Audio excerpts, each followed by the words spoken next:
બાંગ્લાદેશમાં હિન્દુઓ પર અત્યાચારનો વિરોધ રાજકોટના ગોંડલમાં વીએચપી દ્વારા મૌન રેલી યોજાઈ હતી। હિન્દુ એકતા મંચ દ્વારા પ્રાંત અધિકારીને આવેદન આપવામાં આવ્યું હતું। બાંગ્લાદેશમાં હિન્દુઓ પર અત્યાચાર સામે વિરોધ નોંધાવાયો હતો। સંસદમાં નિંદા પ્રસ્તાવ રજૂ કરવા માંગ કરવામાં આવી હતી। આંતરરાષ્ટ્રીય માનવ અધિકાર આ મુદ્દે દબાણ લાવે તેવી માંગ કરાઈ હતી।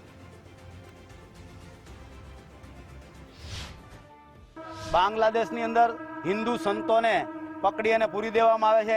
હિન્દુઓ મા બેટીઓને ઉપર રેપ કરીને મારી નાખવામાં આવે છે અને હિન્દુ સમાજને સંપૂર્ણ રીતે ત્યાં નેસ નાબૂદ કરવાના પ્રયત્ન કટ્ટરપંથીઓ દ્વારા કરવામાં આવે છે। ત્યારે સમગ્ર ભારતભરના એક આયોજન મુજબ અમે હિન્દુ એકતા મંચ દ્વારા ગોંડલ પ્રાંત કચેરીએ મૌન રેલીના રૂપમાં આવેદનપત્ર આપવામાં આવ્યું છે।